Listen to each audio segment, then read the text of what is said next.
Mental basics that if you start to shift it, everything else will shift in your life as well.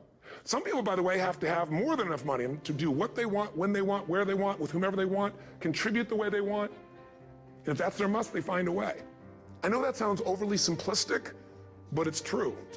You know, somebody once said you could take all the money in the world out of the hands of everybody, out of all the wealthy people in the world who are really successful, give it to other people. It wouldn't take too long, those people would have it back in their hands. It's not because they're manipulative, it's because they have a standard. Some are manipulative, don't get me wrong, but they've got a standard of what they're gonna find a way to make happen. I'm just simply saying to you, take those 3 magic words and live them. Raise your standard.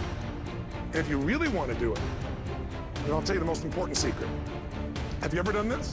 Have you ever told yourself you're raising your standard? Okay, I'm gonna go make this happen. I'm gonna go make this much money. I'm gonna transform my kids. I'm gonna create the ultimate relationship in my life. I'm gonna transform my body, whatever it is. And then you don't have strong enough reasons and you don't use it. You don't follow through. It's because you didn't back up your standards with what makes those standards real, and that's rituals. Rituals are where the power is. Whenever we do our Robbins results coaching, and we do Robbins equals results, the way we get results with people, it's the same way if you listen to my Ultimate Edge program, or back in the old days, Personal Power, or if you went to one of my seminars. You know what I do is I take these huge challenges you got and we break them down into little bite-sized steps. Little things you do each day that after you do them, you get so much momentum that it's easy to succeed. You're not overwhelmed. You have these victory day after day after day on little things. If you went to Ultimate Edge, I'm sure you learned about the hour of power, or the 15 minutes to be able to be fulfilled, or 30 minutes to thrive, where you literally just condition your body and emotion with a couple little rituals. So it doesn't matter what's going on in your world, you feel that strength, and it's not fake, it's not some pump up, it's coming from inside you, and it works. Rituals define us. See, all the results in your life are coming from your rituals. They start with a standard and then have rituals that follow it up. Like, for example, if you are where you want to be physically, you have very different rituals than if you're not where you want to be physically. If you're overweight, you and I both know you got a different ritual than if you're physically fit. Completely different. You get up in the morning, what's the first thing you do if you're fit? Your shoes are there, you roll over, doesn't matter how you feel, you put on your shoes, you lace them, you start walking, or whatever that ritual is. If you're overweight, you roll over and you have a very different ritual. You might roll over several times to turn the alarm clock off.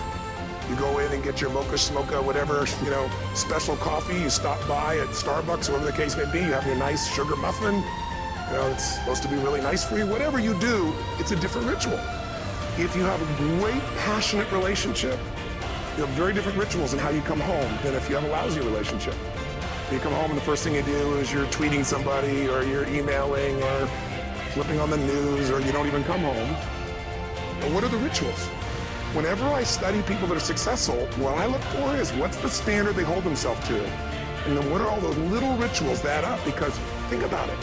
Success and failure are not giant events. They don't just show up.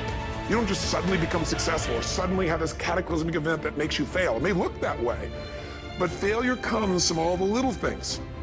It's failure to make the call. It's failure to check the books. It's failure to say, I'm sorry. It's failure to push yourself to do things physically that you don't want to do. And all those little failures day after day come together until one day some cataclysmic event happens and you blame that. That event happened because you missed all the little stuff. Do you agree with me? And success, by the way, is not some overnight event. It's all these little things.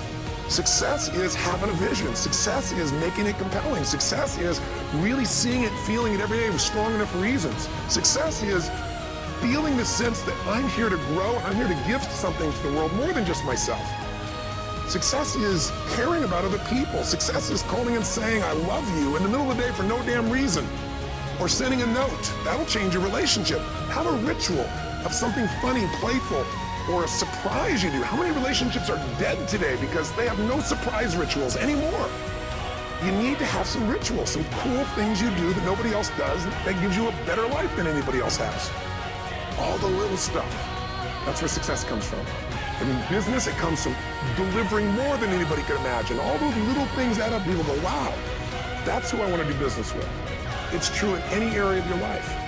So if you look at somebody who's really successful and you think, wow, I mean, they're so amazing, they're such a genius, you got to dig underneath, you got to remember something. People are rewarded in public for what they practice for years in private. myself and my business people say, how do you get up and speak and you have no notes and you go for 3 days and nights and the room is like, everybody's wired and it's incredible. It's like a rock concert. How do you do that? How do you have that confidence? Well, and you know, it's not confidence, it's experience now. But I did so much behind the scenes and I still do to make things right. I mean,